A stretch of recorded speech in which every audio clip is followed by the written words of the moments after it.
மாண்புமிகு முதலமைச்சர் அவர்களுக்கு என்னுடைய வணக்கத்தை தெரிவித்துக் கொள்கின்றேன். தமிழ்நாட்டு மகளிருடைய முன்னேற்றத்துக்காக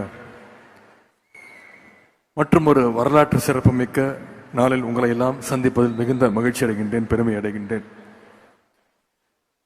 திராவிட மாடல் அரசுனாலே அது பெண்களுக்கான அரசுன்னு தமிழ்நாடு முழுக்க இருக்கக்கூடிய பெண்கள் மட்டுமல்ல, இன்றைக்கு தமிழ்நாட்டில் இருக்கக்கூடிய ஆண்கள் மட்டுமல்ல, இன்றைக்கு ஒட்டுமொத்த இந்திய ஒன்றியமே இப்படிதான் சொல்லிக் கொண்டிருக்கிறது.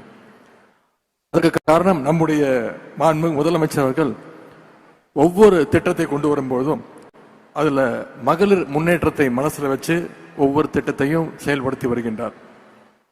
இன்னைக்கு பெண்கள் பல துறைகள்ல முன்னேறி வர்றதையும் சாதிக்கிறதையும் பார்க்கும்பொழுது நாம ஒவ்வொருத்தரும் பெருமையோடு சொல்லலாம், இதுதான் எங்கள் தமிழ்நாடு, இதுதான் எங்கள் தமிழ் பெண் அப்படின்னு பெருமையோடு சொல்லிக்கொள்ள அளவுக்கு நம்முடைய மாநிலம் இன்னைக்கு செயல்பட்டு கொண்டிருக்கிறது. இன்னைக்கு பெண்ணுரிமையில இந்தியாவுக்கே தமிழ்நாடு தான் ஒரு எக்ஸாம்பிள், முன்னோடி மாநிலமாக திகழ்ந்து கொண்டிருக்கிறது. இந்தியாவில் மற்ற மாநிலங்கள் எல்லாம் பெண்களுக்கு உரிமையை தரணும்னு பேசிட்டு இருந்தப்போ, உங்களுக்கு உரிமை என்பதை தாண்டி அதிகாரத்தை கொடுத்திருக்கக்கூடிய மாநிலம் தமிழ்நாடு, நம்முடைய திராவிட மாடல் அரசு, நம்முடைய முதலமைச்சர் அவர்கள். தந்தை பெரியார் கிட்ட போய் ஒரு முறை, நீங்க பெண்ணுரிமை பத்தி பேசுறீங்களே, பெண்களுக்கு என்னெல்லாம் உரிமை கொடுக்கணும்னு ஒருத்தர் கேட்டார். அதற்கு பெரியார் சொன்ன பதில் ரொம்ப சிம்பிளா சொன்னார். பெரியார், ஆணுக்கு என்னென்ன உரிமைகள் இருக்கோ அது எல்லாமே பெண்களுக்கு கிடைக்கணும் அப்படின்னு சொன்னார் பெரியார். பெண் அடிமைத்தனம் ஒழியணும்னா ரெண்டு விஷயங்கள் முதல்ல நடக்கணும்னு சொன்னார் பெரியார். ஒன்னு, பெண்களுக்கு சொத்துல சம உரிமை வேணும். இன்னொன்னு, பெண்களுக்கு கல்வியும் வேலையும் கிடைக்கணும்னு சொன்னார். இந்த ரெண்டையும் செய்தி காட்டிய பெருமை கழக அரசிற்கு உண்டு. 1989 இந்தியாவிலேயே பெண்களுக்கு குடும்ப சொத்துல சம உரிமை உண்டுன்னு சட்டம் கொண்டு வந்தவர் முத்தமிழறிஞர் டாக்டர் கலைஞர் அவர்கள். இந்தியாவிலேயே முதலாக மகளிர் சுயஉதவி குழுக்களை தொடங்கியவர் டாக்டர் கலைஞர் அவர்கள். காவல்துறையில இந்தியாவிலேயே முதலாக பெண்களை நியமனம் செய்தவர் டாக்டர் கலைஞர் அவர்கள். அவர் வழியில நம்முடைய முதலமைச்சர் அவர்களும் இன்றைக்கு பெண்களுக்கான பல அடுக்கடுக்கான திட்டங்களை நிறைவேற்றி வருகின்றார். 2021 தான் முதலமைச்சராக பொறுப்பேற்ற அன்றே அவர் போட்ட முதல் கையெழுத்து மகளிருக்கான அந்த விடியல் பயண திட்டத்திற்கான கையெழுத்து. முன்னாடி வேலைக்கு போறதுக்கு முன்னாடி வெளியில போறதுக்கு ஆண்களுடைய விஷயமாவே இருந்துச்சு. ஒரு வீட்டில் வேலை செய்யறவர்னா அந்த குடும்பத்துடைய ஆண்களாக மட்டுமே இருக்கும். பெண்களுக்கு வீட்டு வேலை செய்யறது தான் மிக முக்கியமான ஒரு வேலையா இருக்கும், மிக முக்கியமான ஒரு பொறுப்பா இருக்கும். இதற்கு ஒரு பழமொழியும் உண்டு, ஒரு பழமையான மொழியும் உண்டு. அதுதான் உத்தியோகம் புருஷ லட்சணம்னு சொல்லுவாங்க. உத்தியோகம் புருஷனுக்கு மட்டும் லட்சணம் கிடையாது, இன்னைக்கு உத்தியோகம் பெண்களுக்கும் லட்சணம் அப்படிங்கிறது மாற்றி காட்டிய அரசு நம்முடைய திராவிட மாடல் அரசு. அதனாலதான் இன்னைக்கு இந்தியா முழுவதும் ஃபேக்டரிஸ்ல வேலை பார்க்கிற பெண்கள்ல 43% பேர் தமிழ்நாட்டை சேர்ந்த பெண்கள் அப்படிங்கிற பெருமையோடு இன்னைக்கு நம்முடைய மாநிலம் செயல்பட்டு கொண்டிருக்கிறது. குடும்ப தலைவர்களுடைய உழைப்பை இந்திய வரலாற்றிலேயே முதலாக அங்கீகரிச்ச அரசு நம்முடைய திராவிட மாடல் அரசு. நம்முடைய முதலமைச்சர் அவர்கள் கொண்டு வந்த அந்த முற்போக்கான திட்டத்திற்கு பெயர் தான் கலைஞர் மகளிர் உரிமை தொகை திட்டம். நம்முடைய முதலமைச்சர் அவர்கள் அறிவிச்ச இந்த திட்டத்தை இன்னைக்கு பல மாநிலங்கள் அதை ஃபாலோ செஞ்சுட்டு இருக்காங்க. ஆனா அந்த மாநிலங்கள் எல்லாம் இதை உரிமை தொகைன்னு சொல்லல. தமிழ்நாடு மட்டும்தான் உதவி தொகையை பார்க்காம, சலுகை தொகையை பார்க்காம பெண்களுடைய உரிமையாக இந்த திட்டத்தை பார்த்துச்சு. இப்போ ஏற்கனவே இருந்த விதிகளை எல்லாம் தளர்த்தி கூடுதலான மகளிருக்கு பயனளிக்கின்ற வகையில இந்த திட்டத்தை இன்றையிலிருந்து நம்முடைய முதலமைச்சர் அவர்கள் விரிவுபடுத்தி இருக்கிறார். இது மட்டும் இல்லாம புதுமை பெண் திட்டம், முதலமைச்சர் காலை உணவு திட்டம், தாய்மானவர் திட்டம், தோழி விடுதிகள், மகளிர் சுய குழுக்கள், மகளிருக்கான ஏராளமான திட்டங்களை நம்முடைய முதலமைச்சர் அவர்கள் செயல்படுத்தி இருக்கிறார். விளையாட்டு துறையிலையும் தேசிய மற்றும் சர்வதேச போட்டிகள்ல தமிழ்நாட்டு வீராங்கனைகள் இன்னைக்கு தொடர்ந்து சாதனைகளை படைச்சிட்டு வராங்க. அதற்கு ஒரு சிறந்த உதாரணம் தான் இங்கே மேடையில் உங்கள் முன்னே அமர்ந்திருக்கக்கூடிய என்னுடைய தங்கை துளசிமதி முருகேசன் அவர்கள். காஞ்சிபுரத்தில் ஒரு ஏழ்மையான குடும்பத்தில் பிறந்து மாற்றுத்திறனாளி தான் தங்கை துளசிமதி அவர்கள். தன்னோட தன்னம்பிக்கையாலும் விடா முயற்சியாலும் இன்னைக்கு உலக அளவுல பேரா பேட்மிண்டன்ல பல்வேறு சாதனைகளை தொடர்ந்து படைச்சிட்டு வர்றாங்க தங்கை அவர்கள். சமீபத்தில் பாரிஸில் நடந்த பேரா ஒலிம்பிக்ல சில்வர் மெடல் அடிச்சு இன்னைக்கு தமிழ்நாட்டிற்கும் இந்தியாவுக்கும் பெருமை சேர்த்த தங்கை தான் துளசிமதி முருகேசன் அவர்கள். அதன் மூலமா பேரா ஒலிம்பிக்ல ஃபைனல்ஸ் வரைக்கும் போன முதல் இந்திய பேரா பேட்மிண்டன் வீராங்கனை அப்படின்ற பெருமை அவங்களுக்கு சேரும். அது மட்டும் இல்ல, நம்முடைய அரசு சார்பாக சமீபத்தில் கல்பனா சாவ்லா விருதையும் நம்முடைய முதலமைச்சர் அவர்கள் தங்கைக்கு கொடுத்திருந்தாங்க. மாற்றுத்திறனாளி என்பதை தாண்டி பலருடைய வாழ்வில் மாற்றத்தை ஏற்படுத்தும் அளவிற்கு தங்கை துளசிமதி மற்றவங்க அத்தனை பேருக்கும் நம்ம அனைவருக்கும் ஒரு ரோல் மாடல், ஒரு இன்ஸ்பிரேஷன். அவங்களுக்கு என்னுடைய வாழ்த்துக்களை நான் தெரிவித்துக் கொள்கின்றேன். அதே மாதிரி இந்த விழாவில் மரியாதைக்குரிய சமூக சேவகர் பத்மஸ்ரீ கிருஷ்ணம்மாள் ஜெகநாதன் அவர்கள் வந்திருக்கிறாங்க. 11 வயசுல தன்னுடைய சமூக பணிகளை தொடங்கிய அம்மையார் அவர்கள் இன்றைக்கு 101 வயதையும் தாண்டி நிலையிலையும் தனது கள போராட்டத்தில் அதே உறுதியோடு நிற்கின்றார். குறிப்பாக கள போராட்டம், சட்ட போராட்டம் மூலமாக பல ஆயிரம் ஏக்கர் நிலத்தை ஒடுக்கப்பட்டோர் மகளிர் பெயரில் பெற்றுத்தந்த பெருமைக்குரியவர் தான் அம்மையார் அவர்கள். இந்தியாவில் எந்த மூலையிலும் ஒடுக்கப்பட்ட மக்கள், மகளிர் பாதிக்கப்படுகிறார்களோ அங்கெல்லாம் சென்று அவர்களுடைய உரிமைகளை இன்றும் நிலைநாட்டி வருகின்றார். அம்மையார் கிருஷ்ணம்மாள் ஜெகநாதனுடைய பணிகள் நம்ம நிச்சயம் அனைவரையும் வழிநடத்தும் என்ற நம்பிக்கை இருக்கின்றது. இந்த வரலாற்று சிறப்புமிக்க நிகழ்ச்சிக்கு தலைமையேற்று நடத்திக் கொண்டிருக்கக்கூடிய மாண்பு முதலமைச்சர் அவர்களை வருக வருக என வரவேற்கின்றேன். வந்திருக்கக்கூடிய அமைச்சர் பெருமக்கள் அண்ணன் மா சுப்பிரமணியன் அவர்களையும் அண்ணன் சேகர்பாபு அவர்களையும், மாண்புமிகு வணக்கத்திற்குரிய மேயர் சகோதரி பிரியா ராஜன் அவர்களையும், வந்திருக்கக்கூடிய நாடாளுமன்ற உறுப்பினர் TR பாலு உள்ளிட்ட அனைத்து நாடாளுமன்ற சட்டமன்ற உறுப்பினர்களையும், தமிழ்நாடு அரசினுடைய தலைமைச் செயலாளர் திரு முருகானந்தம் IAS உள்ளிட்ட அனைத்து அரசு அதிகாரிகளையும், மதிப்பிற்குரிய துணை மேயர் அண்ணன் மகேஷ்குமார் உள்ளிட்ட அனைத்து உள்ளாட்சி அமைப்புகளுடைய பிரதிநிதிகளையும், சமூக சேவகர் திருமிகு கிருஷ்ணம்மாள் ஜெகநாதன் அவர்களையும், தங்கை துளசிமதி முருகேசன் அவர்களையும், நிகழ்ச்சியில் கலந்து கொண்டு தங்களுடைய கருத்துக்களை எல்லாம் இங்கே பகிர்ந்து கொண்ட பயனாளிகள், திரையுலகினைச் சேர்ந்த என்னுடைய நண்பர்கள் மற்றும் சிறப்பு விருந்தினர்கள் அத்தனை பேரையும், என்னுடைய அன்புக்கும் பாசத்திற்கும் உரிய அருமை தாய்மார்களையும் சகோதரிகளையும் பத்திரிகை நண்பர்கள் உங்கள் அத்தனை பேரையும் வருக வருக என அன்போடு வரவேற்று விடைபெறுகின்றேன். நம்முடைய திராவிட மாடல் அரசினுடைய திட்டங்களால் வெல்லும் தமிழ் பெண்கள் இன்னும் பல உயரங்களை தொட என்னுடைய அன்பையும் வாழ்த்தையும் தெரிவித்து வாய்ப்புக்கு நன்றி கூறி விடைபெறுகிறேன். நன்றி, வணக்கம்.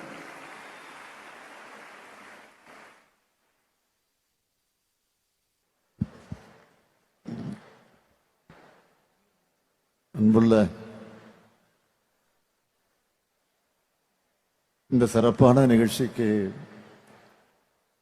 வரவேற்பு நிகழ்ச்சியை உரையாற்றி இருக்கக்கூடிய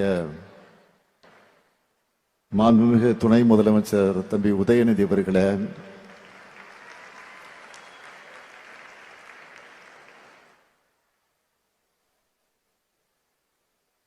அமைச்சர் பெருமக்களே, அனைத்து மாவட்டங்களில் இந்த நிகழ்ச்சி நடைபெற்றுக் கொண்டிருக்கிறது. இதே உடல் நிகழ்ச்சி நடந்து கொண்டிருக்கிறது. அந்த நிகழ்ச்சிகளில் பங்கேற்று சிறப்பித்துக் கொண்டிருக்கக்கூடிய மாண்புமிகு அமைச்சர் பெருமக்களே, சட்டமன்ற நாடாளுமன்ற உறுப்பினர்களே, நிகழ்ச்சியில கலந்து கொண்டு சிறப்பித்துக் கொண்டிருக்கக்கூடிய அருமை நண்பர் நாடாளுமன்ற உறுப்பினர் TR பாலு உள்ளிட்ட சட்டமன்ற உறுப்பினர்களே, சென்னை பெருநகர மாநகராட்சியுடைய மேயர் உள்ளிட்ட உள்ளாட்சி அமைப்புகளின் பிரதிநிதிகளே,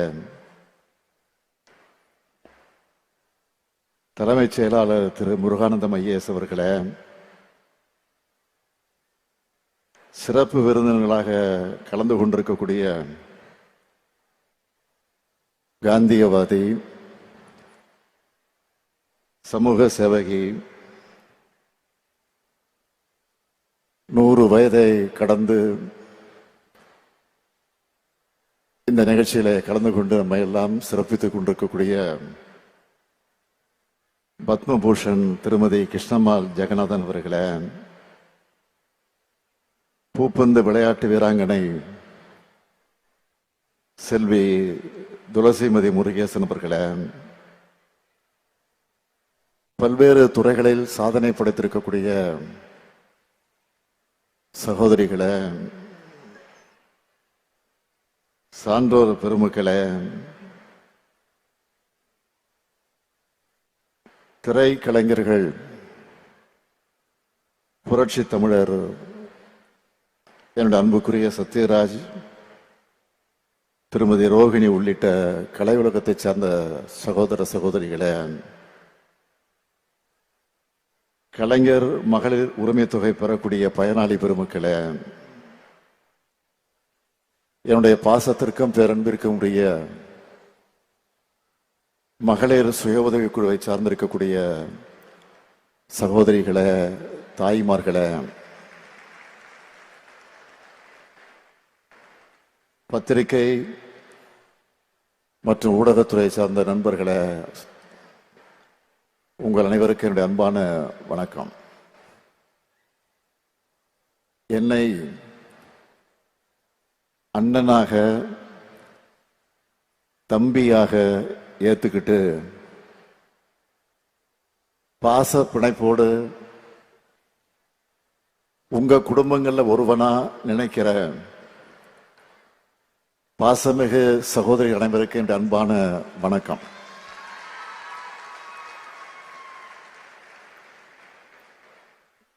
நான் இந்த நிகழ்ச்சிக்கு 3 மணி நேரம் ஆகியிருக்கு. இங்கே பேசிய எல்லோருடைய பேச்ச கேட்டேன்னு சொல்றதை விட நெஞ்சை உருக்குற தன்னம்பிக்கையும் புது நம்பிக்கையும் கொடுக்கிற உங்களுடைய கதைகளை பேச்ச கேட்டு மகிழ்ச்சின்னு சொல்றதை விட நிகழ்ச்சியில இருந்தேன்னு தான் நான் சொல்லணும். உள்ளத்துல இருந்து பேசின உங்களுக்கு உற்சாகமா கைத்தட்டல்களை வழங்கின சகோதரிகள் அனைவருக்கும் என்னுடைய நன்றி நன்றி நன்றி. என்னுடைய நன்றி என்பது இந்த கடமையை சிறப்பா இன்னும் சிறப்பா ஆற்றணும் என்ற உணர்வோட வெளிப்பாடு. இந்த நிகழ்ச்சிக்கு சிறப்பு விருந்தினரா 2 பேர் அழைச்சிருக்கிறோம். ஒருவர் மரியாதைக்குரிய அம்மா கிருஷ்ணம்மாள் ஜெகநாதன் அவர்கள். தன்னுடைய 100 வயதுல நிறை வாழ்க்கை வாழ்ந்து பொது வாழ்க்கையில வெற்றி பெற்றவங்க, ரொம்ப பொருத்தமானவங்க. இன்னொருத்தர் இளம் வெற்றியாளர் சகோதரி துளசிமதி முருகேசன் அவர்கள். எவ்வளவு சிறப்பா பேசுனாங்க. விளையாட்டுல மட்டும் இல்ல, விளையாட்டு துறையில மட்டும் இல்ல, அரசியல் துறைக்கு வந்தாலும் இவங்க தான் நம்பர் 1 இருப்பாங்க. இந்த வயசுல எல்லா சவால்களையும் வென்று சாதனை செஞ்சிருக்கிறார். அவரும் ரொம்ப பொருத்தமானவர். இவங்களை விட சிறப்பான விருந்தினர்கள் யாரும் இருக்கவே முடியாது. நாம வாழுற சமூகம் சாதி மத இன மொழி பாலின பாகுபாடு அது இல்லாம எல்லாருக்கும் எல்லாம் என்ற சமத்துவ சமுதாயமாக இயங்கணும் என்பதுதான் நம்முடைய லட்சியம். அதனாலதான் 2021 மே 7ஆம் நாள் தமிழ்நாட்டினுடைய முதலமைச்சராக நான் பொறுப்பேற்ற உடனேயே நம்முடைய அரசு திராவிடமான அரசுன்னு சொல்லி ஏராளமான முன்னோடி திட்டங்களை செயல்படுத்த தொடங்கின. நம்ம லட்சிய பயணத்துல மிகப்பெரிய முன்னெடுப்பா வரலாற்றை திருத்தி எழுதும் திட்டமா அமைஞ்சிருக்கிறது தான் கலைஞர் மகளிர் உரிமை திட்டம். இந்த திட்டத்தை அறிவிக்கும் போதே தெளிவா சொல்லிட்டோம், இது உதவித்தொகை இல்ல, உரிமை தொகை. திட்டங்கள் என்பது கொள்கைகளோட சிந்தனைகளோட செயல் வடிவம். ஒரு திட்டத்தோட வெற்றி என்பது அதை வெற்றிகரமாக செயல்படுத்துவது மட்டுமல்ல, அந்த திட்டத்தை பொதுமக்கள் எந்த அளவுக்கு சிறப்பாக பயன்படுத்திக்கிட்டு தன்னுடைய வாழ்க்கை தரத்தை, சமூக நிலையை மேம்படுத்திக்கிறாங்க என்பதில் தான் அந்த திட்டத்தோட உண்மையான வெற்றி இருக்கு. அந்த வகையில கலைஞர் மகளிர் உரிமை திட்டம் மாபெரும் வெற்றி பெற்றிருக்கு. பெரும்பாலும் மாநிலத்தில் இருக்கிற மகளிர் மாதம் 1000 வாங்குகிறாங்க. விடியல் பயணத்தில் மாதந்தோறும் கிட்டத்தட்ட 1000 ரூபாய் மிச்சமாகுது. புதுமை பெண் தமிழ் புதல்வன் திட்டங்கள்ல தங்களுடைய பிள்ளைகளுக்கு மாசம் 1000 ரூபாய் கிடைக்கிறதுனால அந்த வகையில ஒவ்வொரு குடும்பத்திலையும் பணப்புழக்கமும் சேமிப்பும் அதிகரிச்சிருக்கு. இப்படி திராவிட மாடல் அரசினுடைய முத்திரை திட்டங்கள், அந்த திட்டங்களை முதலீடா மாத்தி தங்களுடைய பொருளாதார வலிமையை தமிழ்நாட்டு பெண்கள் உயர்த்தி இருக்கிறாங்க. இதைதான் இந்த திட்டத்துடைய வெற்றியா நான் பார்க்கிறேன். இது நேரடியான பலன்கள் என்றால், கையில காசு இருக்கிறதால பெண்களுக்கு கூடுதல் சமூக மதிப்பு, அந்த பணத்தால சத்தான காய்கறிகளை வாங்குகிறது, குழந்தைகளுக்கான கல்விக்கு செலவிடுறதுன்னு வாழ்க்கை தரம் உயரவும் மறைமுகமாகவும் இது உதவிக்கிட்டு இருக்கு. இங்க பேசுனதெல்லாம் நீங்க கேட்டீங்க. கலைஞர் மகளிர் உரிமை திட்டம், நன்னில மகளிர் நில உடைமை திட்டம், விடியல் பயணம், மக்களை தேடி மருத்துவம், சுய உதவி குழுக்கள், வெற்றி நிச்சயம், நலங்காக்கும் ஸ்டாலின், பெண் தொழில் முனைவோர், விளையாட்டு, தோழி விடுதிகள்னு நம்ம திராவிட மாடல் அரசோட எண்ணற்ற திட்டங்களால பயனடைஞ்ச வெல்லும் தமிழ் பெண்களா அவங்களுடைய வெற்றிகளை சொல்லும் போது திராவிட இயக்கத்தோட தொண்டனா எனக்கு அளவில்லாத பெருமை உண்டாகி இருக்கு. இந்த கலைஞர் மகளிர் உரிமை திட்டத்தோட வெற்றியினுடைய உச்சம் என்ன தெரியுமா? அண்டை மாநிலங்கள் கூட இந்த திட்டத்தை தங்களுடைய மாநிலங்கள்ல செயல்படுத்திக்கிட்டு இருக்காங்க. இன்னும் சொல்றேன், மக்கள் நல திட்டங்களை இலவசங்கள்னு கொச்சைப்படுத்துறவங்க கூட இந்த திட்டத்தை அவங்க மாநிலங்களை செயல்படுத்த தொடங்கிட்டாங்க. மத்திய பிரதேசம், மகாராஷ்டிரா, சத்தீஸ்கர், ஒடிசா, புதுச்சேரி, அது மட்டுமல்ல இப்போ கர்நாடகா, ஜார்க்கண்ட், இமாச்சல பிரதேஷ், மேற்கு வங்கம், சிக்கிம் என 10 மாநிலங்கள்ல உரிமை தொகை. மகளிர் மறுமலர்ச்சிக்கான திட்டமா உயர்ந்து நிக்குது. இதையெல்லாம் நான் மேடை அலங்காரத்துக்காக, பெருமைக்காக சொல்லுகிறேன் என்று யாரும் கருத வேண்டாம். நாம கொண்டு வந்து செயல்படுத்தப்பட்ட இந்த திட்டத்தால சமூகத்தில் ஏற்படுத்தி இருக்கக்கூடிய தாக்கம் குறித்து பொருளாதார அறிஞர்கள் ஆய்வு செஞ்சு அறிக்கையாகவே வெளியிட்டு இருக்கிறாங்க. முன்னணி ஊடகங்கள் பலவற்ற தலையங்கங்களும் வந்திருக்கு, கட்டுரைகளும் வெளியாகிட்டு இருக்கு. கடந்த ஆண்டு மார்ச் மாசம் 27ஆம் தேதி தினத்தந்தி பத்திரிகையில ஒரு தலையங்கம் எழுதியிருந்தாங்க. அந்த தலையங்கத்துல ஒரு கார்ட்டூனும் போட்டிருந்தாங்க. அதுல மகளிர் சுயமரியாதையோட வாழ நான் 3 திட்டங்களை செயல்படுத்தி இருக்கிறதாக போட்டு, புதுமை பெண் திட்டம், விடியல் பயணம், நடுநாயகமாக இருக்கக்கூடிய கலைஞர் உரிமை திட்டம் ஆகிய அரியணைகள்ல பெண்கள் உட்கார்ந்து இருக்கிறதாக வரைஞ்சிருந்தாங்க. அதோட மகளிர் சமுதாயத்தை கை தூக்கி விடுவதற்காக இந்த திட்டங்கள் காலாகாலத்திற்கு பெயர் சொல்லும் திட்டங்களாக இருக்குன்னு பாராட்டி எழுதியிருந்தாங்க. இந்த பாராட்டுக்களை எல்லாம் தலையில ஏத்திக்காம நெஞ்சில ஏந்தி தந்தை பெரியார், பேரறிஞர் அண்ணா, தலைவர் கலைஞர் ஆகியோர் வழங்கி இருக்கக்கூடிய உணர்வோடு சொல்றேன், இந்த 1000 ரூபாய் என்பது ஒரு தொடக்கம் மட்டும்தான். 10 ஆண்டுகள் பாழ்படுத்தப்பட்ட தமிழ்நாட்டோட வளர்ச்சியை மீட்டெடுத்து வரலாற்றிலே இல்லாத அளவுக்கு, இந்தியாவிலே எந்த மாநிலமும் சாதிக்காத அளவுக்கு பொருளாதாரம் வளர்ச்சி அடையும். 16 விழுக்காடு ஜிஎஸ்டிபி வளர்ச்சியும் நம்ம திராவிட மாடல் அரசு சாத்தியப்படுத்தி இருக்கு. இந்த வளர்ச்சியில மகளிருக்கான பங்கு நிச்சயம் கிடைக்கணும்னு நினைச்சேன். கலைஞர் மகளிர் உரிமை திட்டத்தில் இதுவரைக்கும் 13,75,492 சகோதரிகளுக்கு மாசம் 1000 ரூபாய்னு இதுவரைக்கும் 28,000 ரூபாய் வழங்கி இருக்கிறோம். எண்ணிக்கையை உயர்த்தணும்னு சொன்னேன். அதுக்காக மக்களுடன் ஸ்டாலின் முகாம்கள் மூலமா விடுபட்ட மகளிரும் விண்ணப்பிக்கலான்னு அறிவிச்சு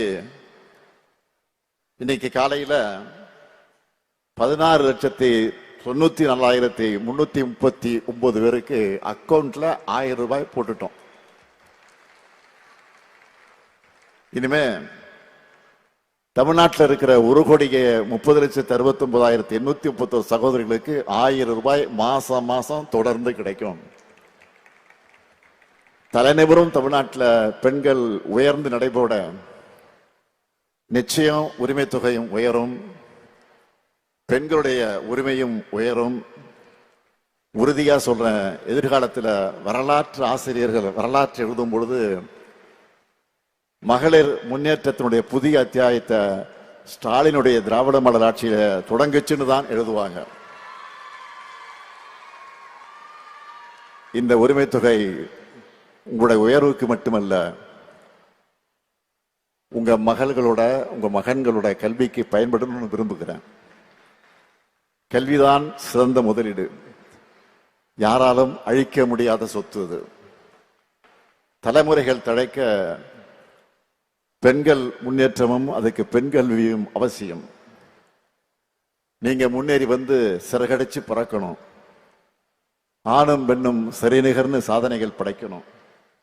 அதுக்கு உங்க சகோதரனா உங்கள் குடும்பத்தில் ஒருத்தனா இந்த முத்துவேல் கருணாநிதி ஸ்டாலின் என்றைக்கும் இருப்பேன்.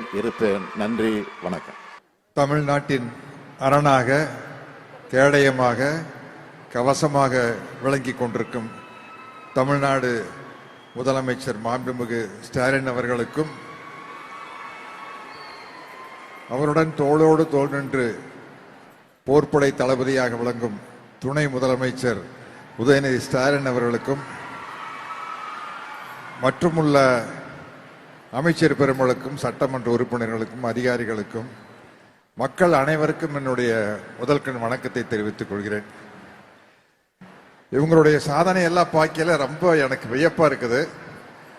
நான் உங்களுக்கு முன்னாடி நிற்கும் போது கொஞ்சம் உயரமா இருக்கிறதுனால உயரமா தெரியுறேன், இல்லாட்டி உங்களுடைய சாதனைக்கு முன்னாடி நான் இவ்வளவுதான். இவ்வளவு பெரிய வெற்றி, உங்களுடைய வாழ்க்கை பிரச்சனைகள் எல்லாம் சொல்லும் போது எனக்கே ரொம்ப வியப்பா இருக்குது, அதிசயமா இருக்குது. எந்த அளவுக்கு மனதைரியத்தோட நீங்க உறுதியோட வாழ்க்கையில உழைச்சிருந்தீங்கன்னா இந்த அளவுக்கு வந்திருக்க முடியும் அப்படின்னு நினைக்கிறேன். ஏன்னா எனக்கு இது புரிஞ்சுக்க முடியல. நான் கொஞ்சம் வசதியான குடும்பத்தினுடைய பின்புலத்திலிருந்து வந்ததுனால உங்க கஷ்டங்களை எல்லாம் நேரில் பார்த்து தெரிஞ்சுக்க முடியாது. நீங்க சொல்லும் போது எனக்கு வியப்பா இருக்குது. எப்படி இந்த அளவுக்கு தைரியமா இந்த மாதிரி ஒரு வறுமையின் பிடியில் இருக்கிற ஒரு குடும்பத்துல நான் இருந்திருந்தேன்னா இப்படி என்னால வந்திருக்க முடியுமான்னு என்னால தெரியல. அது இந்த கண்கொள்ளா காட்சியை பார்ப்பதற்கு இங்கு தந்தை பெரியாரும் அண்ணாவும் முத்தமிழறிஞர் டாக்டர் கலைஞர் அவர்களும் இல்லையே என்ற வருத்தம் தான். ஏன்னா அவங்க கண்ட கனவுதான் இது. உங்களுக்கு தெரியாது, இது இதனுடைய திராவிட மாடல் அரசு, திராவிட சித்தாந்தத்துக்கும் உங்களுக்கு எல்லாத்துக்கும் கடவுள் நம்பிக்கை இருக்கும், அது தனி விஷயம். ஆனா உங்களுடைய முன்னேற்றம் என்பது இந்த திராவிட சித்தாந்தத்திலிருந்து தான் ஆரம்பிக்குது. அது 100 வருஷத்துக்கு முன்னாடி நீதி கட்சி காலத்திலிருந்து ஆரம்பிச்ச விஷயம். முத்துலட்சுமி ரெட்டி அப்படிங்கிற ஒருத்தர் தான் ஒரு மிகப்பெரிய சாதனை படைத்த முதல் பெண் மருத்துவர். அதுக்கப்புறம் மூவலூர் ராமாமிர்தம் அம்மா அவர்கள் ஒரு மிகப்பெரிய புரட்சியை செய்து பெண்களுக்காக பாடுபட்டார். இப்படி தொடர்ந்து வந்திருக்குன்னா இன்னைக்கு நீங்கள்லாம் இந்த அளவு இருக்கிறது காரணம் அதனுடைய வேர் எதுன்னு பார்த்தீங்கன்னா இந்த 100 வருட திராவிட சித்தாந்தத்தினுடைய வீச்சு தான் நீங்கள்லாம்.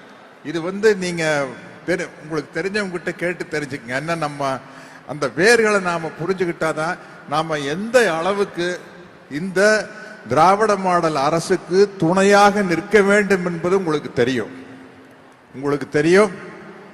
எதை பார்த்தும் ஏமாந்து விடாதீர்கள், சாதனைகளின் பக்கம் நில்லுங்கள் என்று கூறி என்னுடைய உரையை முடிக்கிறேன். நன்றி, வணக்கம். நன்றி sir. Thank you so much. Gnanavel sir.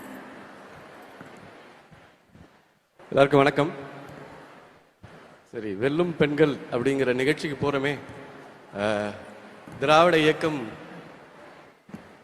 பெண்களுடைய முன்னேற்றத்துக்கு என்ன பண்ணிருக்குன்னு படிக்கலான்னு நேற்று நைட் உட்கார்ந்தேன். கிட்டத்தட்ட ஒரு 4.5 மணி நேரம் போயிடுச்சு படிக்கிறதுக்கே. கிட்டத்தட்ட நீதி கட்சி இயக்கத்திலிருந்து இன்னைக்கு இருக்கிற திராவிட மாடல் அரசு வரைக்கும் பெண்கள் முன்னேற்றத்திற்காக என்ன பண்ணியிருக்காங்கிறத பட்டியல் போட ஆரம்பிச்சா அது ஒரு மணி நேரத்துக்கு குறையாத வெறும் பட்டியல் மட்டுமே வாசிக்கணும். ஏன்னா முதலாக ஓட்டுரிமை அளித்ததிலிருந்து முதல் பெண் சட்டமன்ற உறுப்பினரை உருவாக்கியதிலிருந்து இன்னைக்கு நாடாளுமன்றத்தில் 33% இடஒதுக்கீடு திக்கி திணறிட்டு இருக்கிறப்போ அதை கலைஞர் அவர்கள் இங்க நிகழ்த்தினாரு. அது பத்தாதுன்னு சொல்லிட்டு இன்னைக்கு அவருடைய புதல்வர் 50% இடஒதுக்கீடை கொடுத்து கிட்டத்தட்ட பாத்தீங்கன்னா தமிழ்நாட்டு பெண்களை ஆட்சியில் அரியணையில் ஏற்றி உட்கார வைத்து அதிகாரத்தை வழங்கி அதுல சந்தோஷப்படுற இந்த பட்டியலை படிக்க நேரமாகுங்கிறதால சின்ன சின்ன அனுபவங்களை மட்டும் பகிர்ந்துட்டு நான் விடைபெறணும்னு நினைக்கிறேன். ஒரு முக்கியமான ஒரு விஷயத்தை இந்த இடத்துல பகிர்ந்துக்கணும்னு தோணுது.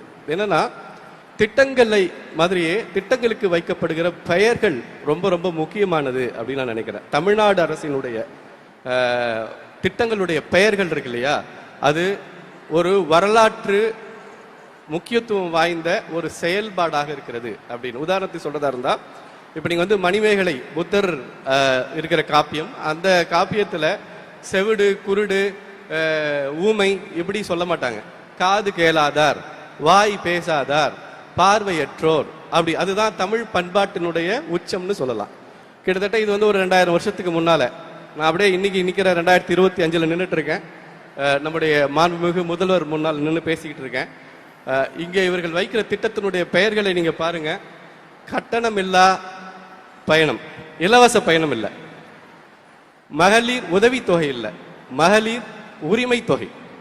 ஏன் அந்த வார்த்தை ரொம்ப முக்கியமானது அப்படின்னு எடுத்துக்கிட்டா, என் நண்பரோட வீட்டுக்கு நான் போயிருந்தப்போ நடந்த ஒரு உரையாடல் ரொம்ப சுவாரஸ்யமா இருந்தது. அதை பகிர்ந்துக்கணும்னு நினைக்கிறேன் அந்த மேடையில. என்னன்னா என் ஃப்ரெண்டோட அம்மா இந்த மகளிர் உரிமை தொகையை வாங்குறதுக்கு போராடிட்டு இருக்காங்க, சண்டை போட்டுட்டு இருக்காங்க. நான் வாங்குவேன்னு பையன் தடுக்கிறான். ஏமா, அது கஷ்டப்படுறவங்களுக்கு கொடுக்குறது, உன் பிள்ளைதான் நல்லா சம்பாதிக்கிறான்ல, நீ போய் உனக்கெல்லாம் கிடையாது அது அப்படின்னு. எனக்கு எப்படி அவங்க தரமாட்டேன்னு சொல்லிடுவாங்க? நானும் இங்க தமிழ்நாட்டில் தானே பிறந்தேன், எனக்கும் 1000 ரூபாய் இருக்குதானே அப்படின்னு அவங்க கேட்கறாங்க. அப்ப நான் அவங்க கிட்ட கேட்டேன், ஏமா அவன் பையன் தான் சம்பாரிச்சு உனக்கு கொடுக்குறான்ல, அப்புறம் என்ன நீ ஏன் போயிட்டு அந்த உரிமை தொகைக்கு நிக்கணும் அப்படின்னு கேட்டப்போ அவங்க சொன்னாங்க, இது என் பையன் பணம், அது ஏன் பணம். இதுதான் உரிமை தொகை அப்படிங்கிறதுனுடைய இது. அது தன்னுடைய பணம் அப்படின்னு கருத்து இருக்குல்ல, இதுதான் சுயமரியாதை தருகிறது, இதுதான் தன்னம்பிக்கை தருகிறது. இங்க நின்று பேசிட்டு இருக்கிற எல்லாருமே அதை தான் இங்க இது பண்றாங்க. நான் அதே மாதிரி பாத்தீங்கன்னா வெற்றி நிச்சயம், வாழ்ந்து காட்டுவோம் இப்படின்னு நீங்க ஒரு திட்டத்துக்கு பெயர் வைக்கலாம். நீங்க எங்க இருந்து வரீங்க? நான் வெற்றி நிச்சயம் திட்டத்துல இருந்து வரேங்க அப்படின்னு சொல்றப்ப தர பிரைட் இருக்குல்ல. பிள்ளைக்கு பேர் வைக்கிற மாதிரி திட்டங்களுக்கு பேர் வைக்கிற தமிழ்நாடு அரசை நான் இந்த இடத்துல ரொம்ப ரொம்ப ரொம்ப மனமும், ஏன்னா அது ரொம்ப முக்கியமானது, அது ஒரு அடையாளம். நான் வாழ்ந்து காட்டுவோம் திட்டத்திலிருந்து வரேன் அப்படின்னு சொல்றது சாதாரண விஷயம் இல்லை. நீங்க எங்க இருந்து வரீங்க? வாழ்ந்து காட்டும் திட்டத்திலிருந்து வரேங்க. அந்த சொல்லே உங்களுக்கு ஒரு பாசிட்டிவான ஒரு எனர்ஜியை கொடுக்கும், ஒரு தன்னம்பிக்கை கொடுக்கும். அந்த வகையில பார்க்கிற பொழுது திட்டங்கள் எவ்வளவுக்கு எவ்வளவு சிறப்பானதாக இருக்கிறதோ அதே போல திட்டங்களுக்கு வைக்கப்படுகிற பெயர்களுக்கு பின்னால ஒரு பேர். ஏன்னா நாம் இங்க ஊனமுற்றோன்னு சொல்றது, மாற்றுத்திறனாளின்னு சொல்றது சாதாரண விஷயம் இல்லை. அது ரொம்ப ரொம்ப முக்கியமான ஒரு பண்பட்ட சமூகத்தினுடைய ஒரு வெளிப்பாடு. ஒரு தமிழ்நாடு இன்னொரு ரொம்ப முக்கியமான விஷயம் நான் முடிக்கிறதுக்கு இடமா வைக்கிறது என்னன்னா, இப்போ இந்த திட்டங்கள் எல்லாம் தமிழ்நாடு எவ்வளவு முன்னேறியது அப்படிங்கிறதோ, தமிழ்நாட்டில் இதனால என்ன வளர்ச்சி பெற்றது அப்படிங்கிறதோ, அந்த பேச்செல்லாம் எனக்கு தெரிஞ்சு ஒரு 2 வருஷத்துக்கு முன்னால முடிஞ்சிருச்சுன்னு நினைக்கிறேன். இப்ப பாத்தீங்கன்னா தமிழ்நாட்டினுடைய திட்டங்கள் இந்தியாவினுடைய மற்ற மாநிலங்களுக்கு எப்படி ஒரு பெஞ்ச் மார்க்கா மாறுது அப்படிங்கறத பத்தி நம்ம பேச வேண்டிய இடத்துல இருக்கோம். ஏனால் இங்க இருக்கக்கூடிய கட்டணமில்லா பயணம் பக்கத்துல இருக்கிற கர்நாடகாவுக்கு போகுது, அதுதான் தேர்தல் அறிக்கை திட்டமா மாறுது. அதே மாதிரி இங்கே பயன்படுத்தக்கூடிய அத்தனை திட்டங்களும் பாத்தீங்கன்னா வட இந்திய மாநிலங்கள் வரைக்கும் பரவிக்கிட்டு இருக்கு. ஒரு ட்ரெண்ட் செட்டரா ஒரு பெஞ்ச் மார்க்கை உருவாக்கி கொண்டிருக்கக்கூடிய தமிழ்நாடு அரசின் அது கூட பாருங்க, தமிழக அரசு தான் முன்னால சொல்லிட்டு இருந்தேன். இப்ப பாருங்க, தமிழ்நாடு அரசு தான் வாயிலே வருது, தமிழக அரசு கூட வரமாட்டேங்குது. நான் இந்த வார்த்தை எவ்வளவு முக்கியமானது, இந்த சொல் அரசியல் எவ்வளவு. திராவிட இயக்கம் என்றாலே பேச்சு அப்படின்னு ஒரு கருத்தை வந்து கேலியாகவும் கிண்டலாகவும் சொல்லுவாங்க. ஆனால் நாம் உரத்து சொல்ல வேண்டியது, இங்கு பேச்சே அரசியல் தான். இங்கு பேச்சே நாம் வந்து பேச்சுரிமையே ஒரு பெரிய அரசியலை இங்கே கொண்டிருக்கிறது. அந்த வகையில் பார்க்கிற பொழுது திட்டங்களுக்கு வைக்கக்கூடிய பெயர்களுமே கூட தன்னம்பிக்கையை தரக்கூடியதாகும். அந்த திட்டமே உங்களுக்கு ஒரு பாசிட்டிவ் எனர்ஜியை கொடுக்கும். அத்தகைய ஒரு தொலைநோக்கு சிந்தனைகளோடு இந்த விஷயங்களை செய்வதோடு தமிழ்நாட்டிற்கு மட்டுமல்ல இந்தியாவிற்கே வழிகாட்டக்கூடிய மகளிர் முன்னேற்ற சிந்தனைகளை திட்டங்களை கொண்டு வருகிற தமிழ்நாடு அரசுக்கும் இந்த திட்டத்தில் இருந்து பின்னால் இயங்கிட்டு இருக்கிற எத்தனையோ அதிகாரிகள் எனக்கு நேரடியாக தெரியும். அவங்களோட நான் வந்து வாழ்ந்து காட்டுவோம் திட்டம் குறித்து நம்ம அமுதா மேடத்தோட கிட்டத்தட்ட ஒரு 2 மணி நேரத்துக்கு மேல உரையாடி இருக்கேன். எனக்கு வந்து அதை ஒட்டி அங்க இருக்கக்கூடிய ஒரு பத்திரிகையாளராக இருந்த போது நான் ஒரு ஆர்டிகல் பண்ணேன். என்னன்னா, இன்னைக்கு அது மாறி இருக்குன்றதுக்கான உதாரணம் ஒரு 15 வருஷத்துக்கு முன்னால பண்ண எழுதின ஒரு ஆர்டிகல், ஒரு கட்டுரை. ஒவ்வொரு வருஷமும் நீங்க வந்து பாத்தீங்கன்னா வந்து பொது தேர்வுகளில் மாணவிகள் முதலிடம் அப்படின்னு வரும் தேர்ச்சியில.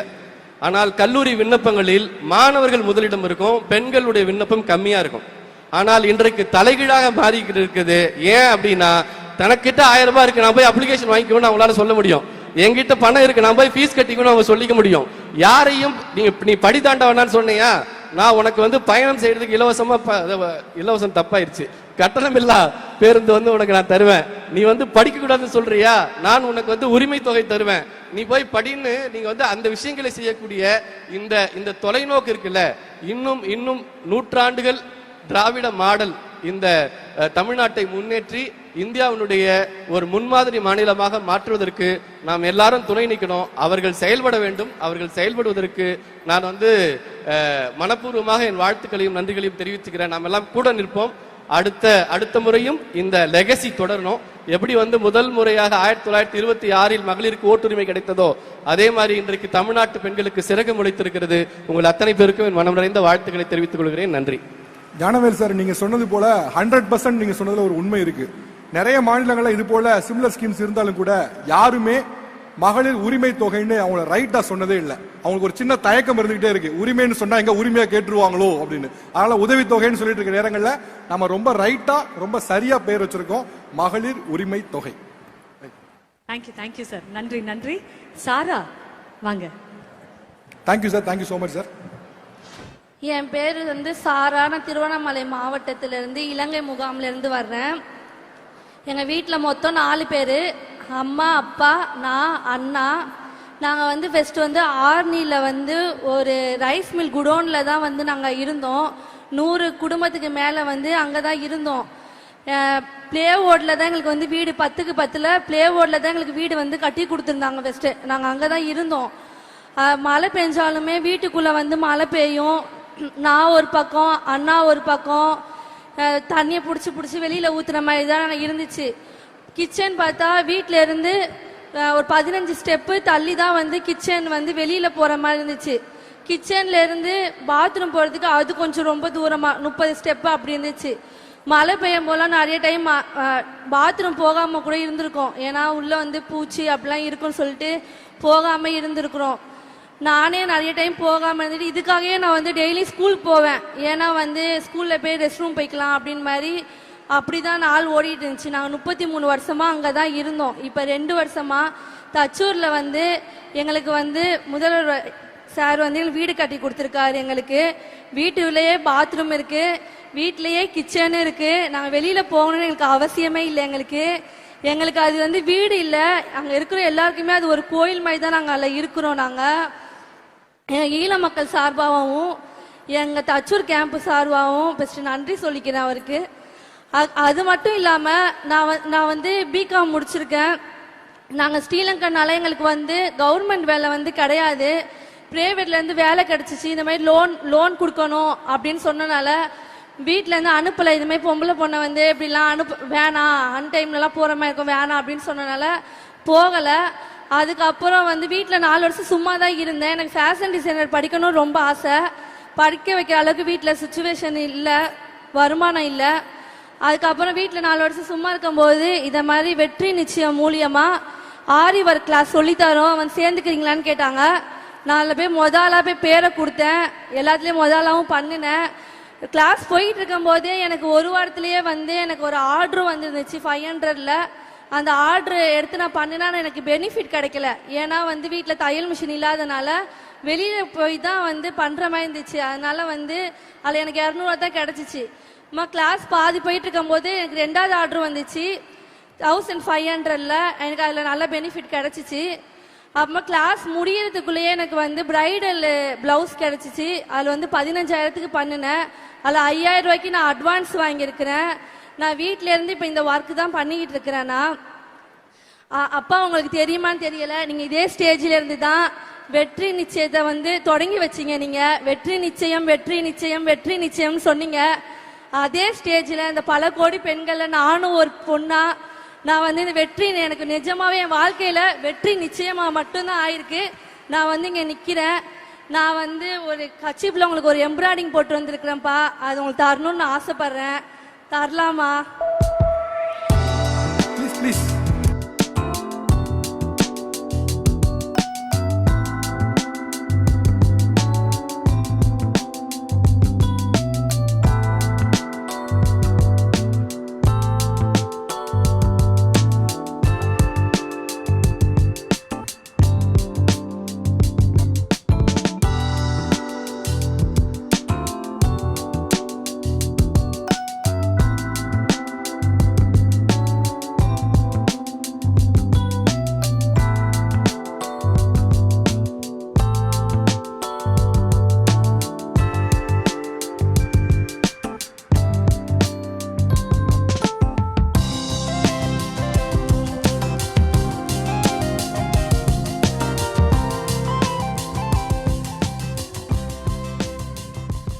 கலைஞர் மகளிர் உரிமை திட்டம் விரிவாக்க தொடக்க விழாவில் மாண்புமிகு தமிழ்நாடு துணை முதலமைச்சர் அவர்களை வரவேற்புரை வழங்குமாறு அன்புடன் கேட்டுக்கொள்கிறோம். என் பேர் சரண் வித்யா, பாப்பா பேர் கனிஷ்கா. நாங்கள் கோயம்புத்தூர்லேருந்து வரோம். பாப்பாக்கு வந்து 3 வயசு இருக்கும்போது டாக்டர் கிட்ட போனால் அவங்க சரியாக பேசலை. செக் பண்ணி பார்க்கும்போது தான் தெரிஞ்சுது காது கேட்கல, 2 காதுமே கேட்கல அப்படிங்கிறது தெரிஞ்சுது.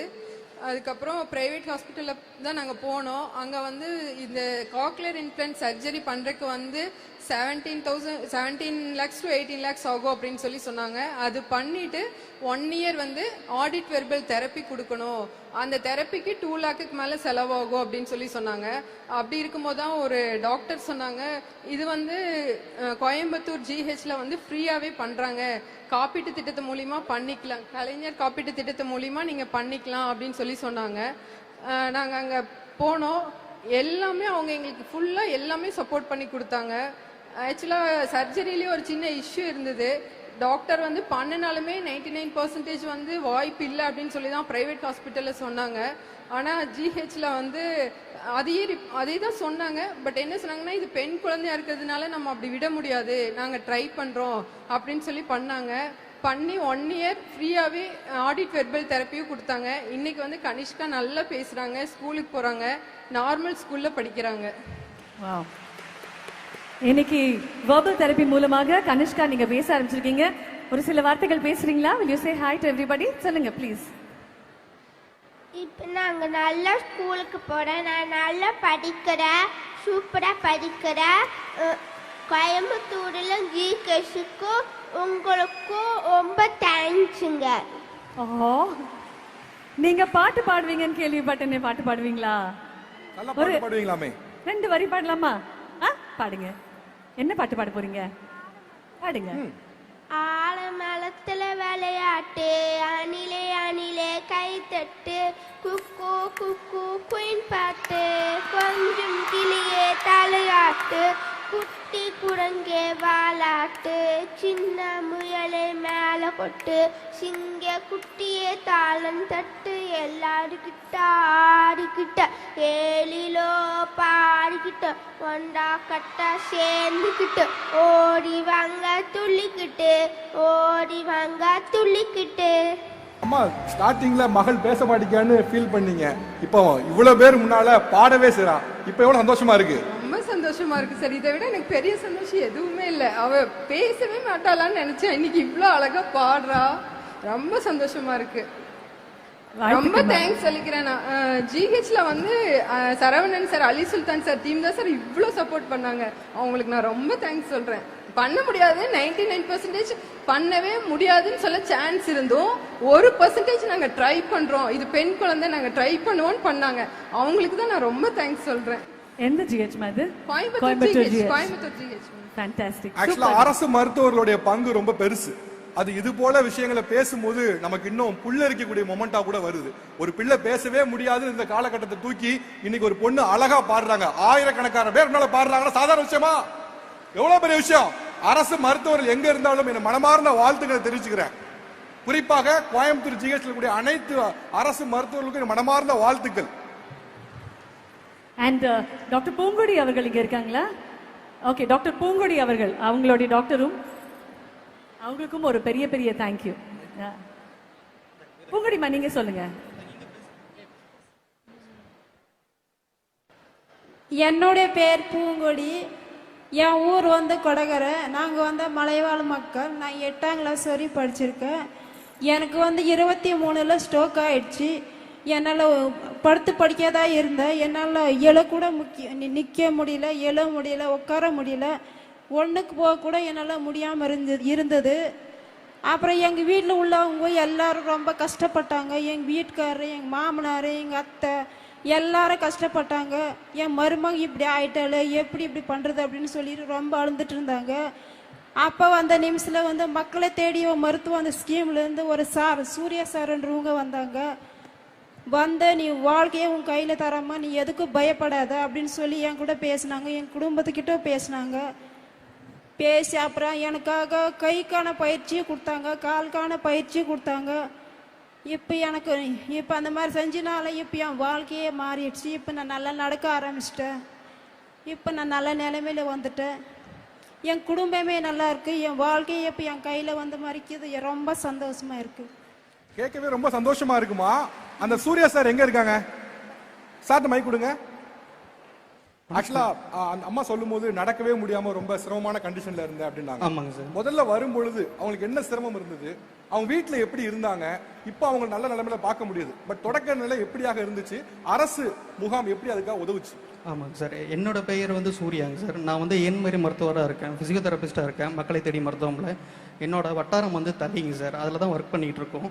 ஸோ இவங்க வந்து பார்த்தீங்கன்னா யங் ஸ்ட்ரோக்குங்க சார், 23 வயசு தான் ஆகுது இவங்களுக்கு. ஸோ லெஃப்ட் சைடு வந்து கம்ப்ளீட்டாக பேரலைஸ் ஆயிடுச்சுங்க சார். அவங்க வந்து பெட்ரிடனாக இருந்திருக்கிறாங்க. ஸோ இவங்களுக்கு வந்து அவ்வளோ பெரிய மருத்துவ வசதிகள்லாம் அவங்க செலவு பண்ணுறதுக்கு வந்து அவ்வளோ வசதிகள்லாம் இவங்ககிட்ட கிடையாது. ஸோ ரொட்டீனாக நாங்கள் வந்து இவங்க இருக்கிறது வந்து எல்லாமே யானைக்காடுங்க சார்.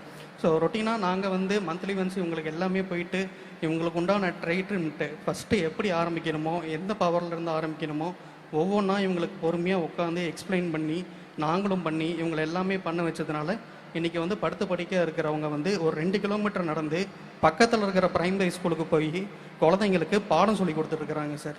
அந்த அளவுக்கு இவங்களை வந்து நாங்கள் வந்து இது பண்ணி விட்ருக்கோங்க சார் மக்களை தேடி மருத்துவம் ஸ்கீம் மூலமாக. ஸோ வீட்டில் சும்மா இருந்தவங்க இப்போ பக்கத்தில் இருக்கிற வாலண்டரியாக போய் நான் குழந்தைங்களுக்கு என்னால் முடிஞ்சதை சொல்லித்தரேன் அப்படின்னு 2 கிலோமீட்டர் நடந்து போய் ஸ்கூலில் போய் இப்போ அவங்க டீச் பண்ணி கொடுத்துருக்குறாங்க சார் குழந்தைங்களுக்கு. இப்போ அவங்க டீச்சரா இருக்காங்க. முடியவே முடியாது அப்படின்னு இருந்தவங்க இன்னைக்கு போய் பல மாணவ மாணவிகளுடைய கனவை நிஜமாக்குறாங்க அப்படின்னா அது அவங்களுக்கு ஒரு பெரிய கைத்தட்டல். டு யூ டாக்டர் இன்னொரு மிகப்பெரிய கைத்தட்டல். Thank you so much. ஏன்னா மலைவாழ் பகுதியில் ரொம்ப ரொம்ப கடினமான சூழல்ல தான் வாழ்ந்துகிட்டு இருப்பாங்க. ஆனால் அதெல்லாம் தாண்டி அங்கே போய் மக்களிடம் அதை சேர்க்கணும் அந்த மருத்துவம் அப்படின்னு நினைச்ச அரசுக்கும் மீண்டும் மனமார்ந்த நன்றிகள். And thank you doctor, thank you so much for creating that magic அப்படின்னு தான் சொல்லுவேன்.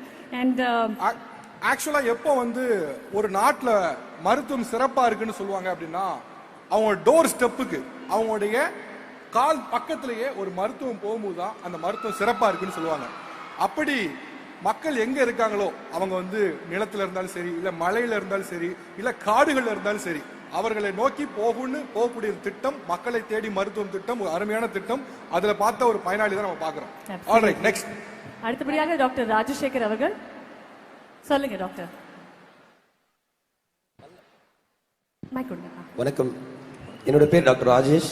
நான் கிளமங்கலம் பிளாக் மெடிக்கல் ஆஃபீஸராக இருக்கேன், கிருஷ்ணகிரி மாவட்டம். என்னுடைய பயனாளி இங்கே இருக்காங்க, மல்லம்மா, அவங்க பேசுவாங்க. இப்போ நாளைக்கு அடுத்து நான் கொடுக்குறேன். சொல்லுங்க மல்லம்மா, சொல்லுங்கம்மா. சார் நாங்கள் வந்துட்டு இது மலைவாழ் மக்கள், நாங்கள் கடம்புக்கோட்டை கிராமம் எங்களுது. மலை 4 கிலோமீட்டர் மலை ஏறி மலை இறங்கணும். எங்களுக்கு வந்து ரோடு வசதி இல்லை. அதனால் வந்துட்டு நாங்கள் இது ஒரு குழந்தைங்க கன்சீவாக இருக்கிறவங்கெல்லாம் அவ்வளோ சீக்கிரம் வந்து ஹாஸ்பிட்டல் மருந்து மாத்திரை பார்க்க முடியாது.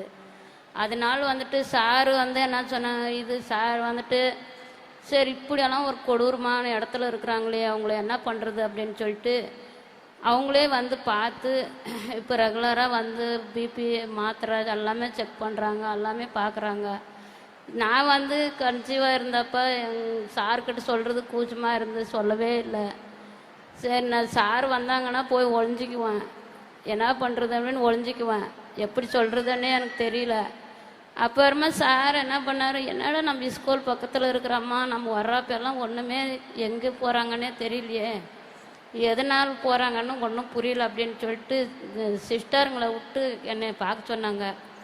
பார்த்ததுமே சிஸ்டர் வந்து என்னவோ அவங்க முகமெல்லாம் வீங்கிருக்கு, கை கால் வீங்கிருக்கு, அவங்களுக்கு வந்து பிரெட்டு கொஞ்சம் கம்மியாக இருக்குங்க சார், என்ன பண்ணுறதுன்னு ஒன்றும் தெரியல, அவங்கள பார்த்தே ஆகணும், பாவம் 7 குழந்தைங்கள வச்சுக்கிட்டு அந்த அம்மா என்ன கஷ்டப்படும், அவங்களுக்கு வந்து எந்த வசதியுமே இல்லை, நம்மளே தவிர நம்ம யாரும் பார்க்க முடியாது அவங்கள வந்து அப்படின்னு சொல்லிட்டு அவங்களே பேசிக்கின்னு வந்து சார் என்கிட்ட எதுவுமே பேசலை, அப்படியே குட்டோட இறங்கி வந்துட்டார். வந்து பாதி வழியில் வந்துட்டு சரி நம்ம இப்படியெல்லாம் அந்த அம்மாலே கூப்பிட்டா வராது, பயம், ஹாஸ்பிட்டல்னாவே எங்களுக்கு பயம், காட்டிலே இருந்ததுனால எங்களுக்கெல்லாம் பயமாக இருக்கும். சாருங்க நல்லா வெள்ளையாக ஷர்ட்டு போட்டுன்னு வந்தாவே எங்களுக்கு பயம்.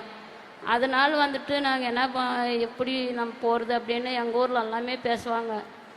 நம்ம இங்கே இருந்தால் கூட நம்ம ஹாஸ்பிட்டல் போகக்கூடாது, என்ன பண்ணுவாங்களோ ஏது பண்ணுவாங்களோ அப்படின்னு பயம் நிறையா பேருக்கு எங்கள் ஊரில் இருக்கிறவங்களுக்கு. அங்கே வந்து யாருமே வர்றதில்ல, மலை ஏறி 4 கிலோமீட்டருக்கு மேல் வரணும் மேடு ஏறி. அதனால் வந்துட்டு சார் இவ்வளோ இதே இடத்துல நம்ம இப்படி வந்து கண்ணில் பார்த்துட்டு நம்ம விட்டுட்டு போகக்கூடாதுன்னு சொல்லிட்டு கலெக்டர் சார் மூலமா போலீஸ் பாதுகாப்போடு என்னை கூட்டின்னு போய் தருமபுரியில் வந்து என்னை காப்பாற்றி இந்த நிலைமைக்கு நல்லா பண்ணி விட்டுனுக்குறாங்க. இப்போ நல்லா இருக்கிறேன் நான். உலகத்திலேயே போலீஸ் பாதுகாப்போட மருத்துவமனைக்கு போன ஒரே ஆள் நீங்க தான். ஆமா சார், எனக்கு பயம். டாக்டர் சார், ராஜேஷ் சார் வந்து கூட எனக்கு பயமா தான் இருந்துச்சு. இருங்க நான் டாக்டர் சார் கிட்ட கேக்குறேன், உங்க பயத்தை எப்படி போக்குனாருன்னு கேக்குறேன். இவங்க மல்லம்மா வந்து 45 வயசு இவங்களுக்கு. இவங்க 10வது பிரசவம். 7 குழந்தைங்க உயிரோடு இருக்காங்க. 10வது பிரசவம் வெளியே சொல்ல முடியாம மறைஞ்சிருந்தாங்க. நீங்க வரும்போது மறைஞ்சிருந்தாங்களா? ஆமா. என்ன பண்ணுவாங்க? நாங்க செக்கப்புக்கு வந்து அந்த ஊருக்கு போகணும்னா 4 கிலோமீட்டர் மலை ஏறி தான் போகணும், யானைக்காடு. மாசம் அங்கே நம்ம டீமோட மொத்தமாக போவோம். ஏன்னா பயம், யானை பயம்ன்றதுனால டீமோட போவோம். அந்த மாதிரி ஒவ்வொரு டைம் நம்ம போகும்போது முன்னாடி தகவல் கொடுத்துருவோம், இந்த மாதிரி இன்னைக்கு டீம் கேம்புக்கு வரோம், யாராவது உடம்பு சரியில்லாமல் இருக்கிறவங்கலாம் வந்து அங்கே இருக்க சொல்லுங்க அப்படின்ட்டு நான் தகவல் கொடுத்தா இவங்க ஒளிஞ்சுப்பாங்க. நீங்க வரும்போது என்ன பண்ணாங்க? நீங்க உள்ள வரும்போது என்ன பண்ணாங்க? ஆக்சுவலா இவங்க அந்த பாறை பின்னாடி போய் ஒளிஞ்சுப்பாங்க. அதுக்கப்புறம் இவங்க பொண்ணுக்கு ஒரு கதை இருக்கு. என்னன்னா 2021 பிரசவ வலி எடுத்துட்டு நைட்டு 1 மணிக்கு எங்களுக்கு ஃபோன் பண்ணாங்க. இவங்களோட பொண்ணு அவங்களுக்கு வந்து நைட்டு 1 மணிக்கு மலை ஏறி போய் நைட்டு அங்கேயே பிரசவம் பார்த்து தூளி கட்டி எடுத்துட்டு வந்து இவங்க பொண்ணு 15 நாள் தருமபுரி அரசு மருத்துவக் கல்லூரி மருத்துவமனையில் வச்சு இவங்க பொண்ணை காப்பாற்றுறோம், அந்த குழந்தையும். அந்த இதில் வந்து இவங்க என்கிட்ட சொன்னா நான் கூட்டிகிட்டு போயிடுவேன்னு தெரிஞ்சு மறைஞ்சு இருந்துட்டாங்க. அப்புறம் நான் சிஸ்டரில் விட்டு பார்க்கும்போது மூஞ்செல்லாம் வீக்கமாக இருந்தது. பிளட் வந்து 3 கிராம் 3 கிராம் தான் ரத்தம் இருந்தது. ஹீமோகுளோபின். ஆமாம், ஹீமோகுளோபின். கூப்பிட்டு வரவே இல்லை. நான் சைலண்டாக கீழே இறங்கிட்டேன். கலெக்டர் சார் மதிப்புக்குரிய மாவட்ட ஆட்சியருக்கு ஃபோன் பண்ணி, சார் எங்களுக்கு ஒரு இஷ்யூ இருக்கு, போலீஸ் சப்போர்ட் ரெவென்யூ சப்போர்ட் வேணும் அப்படின்னு சொல்லி கேட்டு காலையில் 7 மணிக்கெல்லாம் மலைக்கு போயிட்டு கூட்டிகிட்டு போயிட்டோம். ஆனால் டாக்டர் 3 கிராம்னா ரொம்ப ஆபத்து இல்லையா? அனிமிக் ஆயிடுவாங்களே. அந்த ஆபத்து ஒன்று என்ன சொன்னாலும் கேட்கல, பயம். ஆனால் இத்தனைக்கும் அவங்க பொண்ணை நாங்கள் தான் காப்பாற்றணும். நான் தான் என்ன கூப்பிட்டாலும் வரவே இல்லை. அவர் 4 கிலோமீட்டர் ஏறி இறங்கணும். இவங்க விட்டுட்டு வந்துட்டாங்கன்னா இவங்களுக்கு மீதி இருக்க அந்த 6 குழந்தைங்களே பார்க்க முடியாது, யாருமே கிடையாது. கூலி வேலைக்கு போகணும், 50 ரூபா 100 ரூபா தான் ஒரு நாளைக்கு சம்பாதிப்பாங்க. அந்த மாதிரி இருக்க சூழல் இருக்கிறதுனால அவங்க வரவே இல்லை. அப்புறம் பண உதவியும் செஞ்சு கூப்பிட்டு போயிட்டு அட்மிஷன் பண்ணி பிளட் போட்டு குடும்ப கட்டுப்பாடு சர்ஜரியும் பண்ணி சார் 10வே கொஞ்சம் டேஞ்சரஸ் நம்பர் தான் ஆமா. சார். அதனால இவங்க இப்போ எல்லாரையும் பாத்துக்கிறாங்க. சூப்பர். எங்க அந்த யானைக்காட்டுல அவ்வளவு பெரிய சவால்லையும் தோணுது என்னன்னா, இவங்க இல்லைன்னா அந்த 7 பேரை பாத்துக்கவும் முடியாது, Absolutely. அவங்க ஹஸ்பண்ட்னாலையும் பாத்துக்க முடியாதுன்ற ஒரு சூழலா இருந்தது. அம்மா, முதல் முறையா அந்த டாக்டரை பார்த்து பயந்தீங்கல்ல, இப்ப அந்த டாக்டர் உங்களுக்கு யாரு? சாமி மாறிங்க. சார், தமிழ் நிலம் தெரிந்த ஒரு மருத்துவர் அப்படின்றவரு நீங்க தான் சார். ஏன்னா ஒரு 7 பெண் குழந்தைகள் இருக்காங்க, அவங்கள பாத்துக்கிறதுக்கு இந்த அம்மா இருந்தே ஆகணும் அப்படின்னு நம்ம தேடி போய் மருத்துவம் கொடுக்கறதுன்னு ஒண்ணு. ஆனா தேடி போய் கொடுக்கும்போது கூட அந்த மருத்துவம் பார்த்து பயந்து, இல்லம்மா இது உங்க நல்லதுக்காக தான் அப்படின்னு கன்வின்ஸ் பண்ணி அவங்களை கூட்டின்னு போய் இன்னைக்கு ஆயிரக்கணக்கான பெண்களுக்கு முன்னாடி ஒரு முன்னுதாரணமாக நிக்க வைத்ததுக்கு டாக்டர் ராஜசேகர் உங்களுக்கு மனமார்ந்த நன்றிகள். Thank you so much. Absolutely appreciate. என் பேர் ஷர்மிளா. நான் கன்னியாகுமரி மாவட்டத்தில் கல்லடை என்ற ஒரு பூட்டேட்டி என்ற ஊர்ல இருந்து தான் நான் இங்கே வந்திருக்கேன். நான் இங்கே வந்தது ஒரு இன்டர்வியூ அட்டன் பண்ணுறதுக்கு தான் வந்திருந்தேன். கம்பெனியில் இன்டர்வியூ அட்டன் பண்ணுறதுக்கு வேண்டி தான் நான் இங்கே வந்தது. நான் வரும்போது தனியாக தான் வந்தேன். எங்கள் வீட்டில் வந்து இத்தனை வருஷமும் வீட்டிலே தான் வச்சுருந்தாங்க, 26 வருஷமும். இப்போ தான் நான் வெளி ஊருக்கே நான் வந்திருக்கிறது. தனியாக தான் வந்தேன். எங்கள் அம்மா நல்லா அழுதாங்க. இந்த பொண்ணு எப்படி அங்கே போய் ரன் பண்ண போகிறா, என்ன மாதிரி அந்த இடம், அவள் போகிற இடம் எப்படி இருக்கும் அப்படின்னு தெரியாமல் பயந்தாங்க. என்கிட்ட சொன்னாங்க நீ போக வேணாம் அப்படின்னு. ஆனால் நான் வீட்டு சூழ்நிலை சரியில்லாதனால நான் என்ன பண்ணேன்னா, இல்லை முடியாது, நான் வெளியில் போய் ஆகணும்னு சொல்லிட்டு நான் இங்கே வந்தேன். இங்கே வரும்போது நான் தனியாக வந்தனால நான் எந்த பிளான் இல்லாமல் வந்தேன். எந்த ரூமோ ஹாஸ்டல் எதுவுமே நான் பார்க்காம வந்துட்டேன். ஃபஸ்ட்டு வந்ததுமே என்னோட லக்கேஜ் எல்லாம் வைக்கணுமேன்னு சொல்லிட்டு ஒரு ப்ரைவேட் ஹாஸ்டல் போயிருந்தேன். அங்கே போய் பார்த்தா ரொம்ப ஒரு மாதிரி நீட் இல்லாமல் இருந்து, ஒரு 6-7 பேர் இருக்காங்க ஒரு ரூமில், க்ளீனாகவும் இல்லை, அதுவும் இல்லாமல் ஒரு மாதிரி ஸ்மெல்லாக இருந்து. சரி ஓகே நம்ம இங்கே போவோம், இன்டர்வியூ அட்டன் பண்ணிட்டு வந்துடுவோம், ஏன்னா எனக்கு அன்னைக்கு இன்டர்வியூ இருந்து, எதுவாக இருந்தாலும் அங்கே போயிட்டு பார்ப்போம் அப்படின்னு சொல்லிட்டு நான் இன்டர்வியூ அட்டன் பண்ண போயிருந்தேன். அங்கே போயிட்டு இன்டர்வியூலாம் அட்டன் பண்ண அப்புறம் எங்கள் சார் ஓகே நீ வேலைக்கு வந்துடுமா, இந்த நாள் ஜாயின் பண்ணு அப்படின்னு சொன்னாங்க. ஆனால் நான் சார்கிட்டே கேட்டேன், சார் இப்படி எனக்கு வந்து ரூம் எதுவும் கிடையாது, நான் வந்து தனியாக தான் இங்கே வந்திருக்கேன், நான் எந்த ரூமும் பார்க்காம ஹாஸ்டல் எதுவுமே நான் ரெடி பண்ணாமல் நான் இங்கே வந்துட்டேன், எனக்கு ஏதாவது ஒன்று ரெடி பண்ணி தர முடியுமான்னு நான் கேட்டேன். அப்போ எங்கள் சார் என்ன பண்ணாங்கன்னா, அவங்களுக்கு தெரிஞ்சவங்கள்ட்ட கேட்டாங்க. அப்புறம் வந்து கூகுளில் சர்ச் பண்ணி பார்க்கும்போது இந்த தோழி ஹாஸ்டல் பற்றி தெரிஞ்சுது, அது கவர்மெண்டோடது அப்படின்னு சொல்லிட்டு சொன்னாங்க. அப்போ எங்கள் சார் வந்து என்ன சொன்னாங்க, நீ அங்கே போய் கேளு அப்படின்னு. அப்போ எனக்கு ஒரு பதட்டம் இருந்து, ஏன்னா கவர்மெண்ட் ஹாஸ்டலு எப்படி இருக்குன்னு கூட தெரியாது, கவர்மெண்ட் நீட்டாக இருக்குமா இல்லை நமக்கு சேஃபாக இருக்குமான்னு கூட தெரியாது. ஆனால் ஒரு பயத்திலேயே நான் வந்துட்டேன். சரி போய் பார்ப்போம் என்ன ஆகுது, நமக்கு தங்குறதுக்கு இடம் வேணும்ல, அதனால நான் வந்துட்டேன். அங்கே வந்த அப்புறம் தான் என்ட்ரன்ஸ் பார்த்தா வேற லெவலில் இருந்து, ஏன்னா பில்டிங் ரொம்ப பெருசா, என்ட்ரன்ஸு பயங்கரமாக இருந்து. என்ன சொல்றதா, என்னடா இது கவர்மெண்ட்ல இப்படி ஒரு பில்டிங் கட்டியிருக்காங்களா அப்படின்னு சொல்லிட்டு ஒரு ஆச்சரியம் வேற. சுத்தி வேற கேமரா வேற இருந்தது எல்லா பக்கமும். செக்யூரிட்டி வந்து ஒரு 3 பேர் இருந்தாங்க. போனதுமே என்னம்மா யாரை பார்க்கணும் அப்படின்னு கேட்டாங்க. நான் வந்து இப்படி எனக்கு ரூம் இல்லை, நான் இங்கே வந்து கேட்கறதுக்கு வந்திருக்கேன் அப்படின்னு. ஆனால் ஒரு பயமும் இருந்து, நம்ம கூட இருக்கிறவங்க எப்படி பழக போறாங்க, நமக்கு தெரியாதவங்க, இந்த ஹாஸ்டல்ல நம்ம எப்படி தங்க போறோம், அப்படி பயம் இருந்து. எங்க அம்மா என்னன்னா வீட்டுக்கு வா அது உனக்கு செட் ஆகாது அப்படின்னு சொல்லிட்டு கூப்பிட்டுட்டு இருந்தாங்க. நான் இல்லை முடியாது, நான் போய்வே தீருவேன் அப்படின்னு சொல்லிட்டு. பிறகு உள்ளாடி என்ட்ரன்ஸ் உள்ளாடி போகும்போது நல்லா இருந்து ஹாஸ்டல் பார்க்கறதுக்கு. என்ன சொல்றது, சுத்தி கேமரா இருக்கும்போதே நமக்கு ஒரு மனசுக்குள்ள தோணல, பரவாயில்ல நம்ம இங்க வந்து சேஃபா இருப்போம் அப்படின்னு சொல்லிட்டு தோணும்ல, அந்த மாதிரி தான். உள்ளாடி போனதுமே நான் வார்டன் அக்காட்ட சொல்லிட்டேன், இப்படி எனக்கு ரூம் கிடையாதுக்கா, நீங்க ஒன்றும் ரெடி பண்ணி தர முடியுமா அப்படின்னு சொல்லிட்டு, இருமா பார்த்து சொல்றேன்னு சொல்லிட்டு தான் அவங்க இது பண்ணாங்க. நான் வந்து அமௌண்ட் கேட்டேன், எவ்வளவு பீஸ் ஆகும் அப்படின்னு சொல்லிட்டு. அவங்க என்ன சொன்னாங்கன்னா, ஃபர்ஸ்ட் ஸ்டார்டிங்ல வந்து 4500ன்னு சொன்னாங்க. அதுக்கப்புறம் 3 மந்த்துக்கு அப்புறம் உனக்கு 3800 தான் வரும் அப்படின்னு சொல்லியிருந்தாங்க. அதுக்கப்புறம் இங்க சேஃபா, நான் அவங்கள்ட்டையும் கேட்டேன், இங்க சேஃபா இருக்குமா, இது கவர்மெண்ட் ஹாஸ்டல் வேற சொல்றாங்க, இப்படி பரவாயில்லையா அப்படின்னு சொல்லிட்டு. இப்ப சேஃபா இருக்கீங்கல்ல? பக்கா நல்லா சேஃபா இருக்கு. எவ்வளவு நாளா ஹாஸ்டல் தங்கி இருக்கீங்க? நான் வந்து 7 மந்த் தான் தங்கி இருக்கேன். ஓகே, உங்களுக்கு சாட்டிஸ்ஃபைடா ஃபீல் ஆகுது? Alright, super. ஆக்சுவலா என்னன்னா, எப்பயுமே ஒரு இடத்துல இருந்து இன்னொரு இடத்துக்கு போகும்போது 2 விதமான தயக்கம் வரும். ஒன்னு வந்து எப்படி போறோம், மோட் ஆஃப் டிரான்ஸ்போர்ட் என்ன ஆமா. அப்படின்னு. இன்னொன்னு எங்க தங்க போறோம் அப்படின்னு.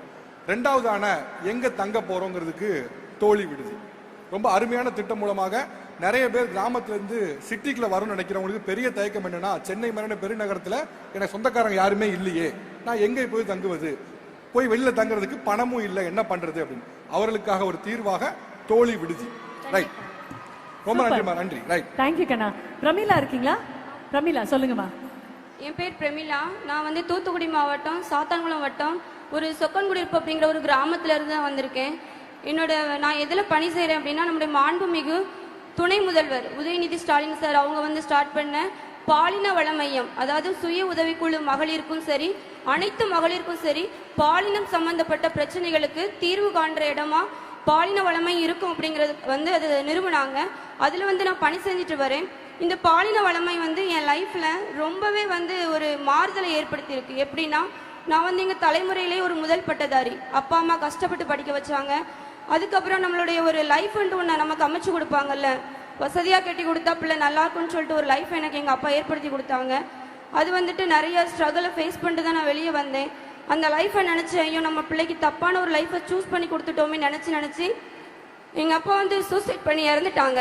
நிறைய அவச்சொல்லுக்கு ஆளானோம், அம்மாவும் சரி நானும் சரி. ஏன்னா நம்ம சொசைட்டி அப்படி ஒரு பிரச்சனையில ஒரு பெண் மாட்டிக்கிட்டான்னா நிறைய வார்த்தைகள் பேசுவாங்க. அப்படிதான் நிறைய அவச்சொல். அப்புறம் 1 இயர் கழிச்சு எனக்குன்ட்டு ஒரு என்னையே பிடிச்சிக்கிட்ட ஒருத்தர் வந்து என்ன திருமணம் செஞ்சாங்க. என்னுடைய லைஃப் நல்லாவே இருந்துச்சு. அப்பவும் இந்த சொசைட்டி என்ன விடல.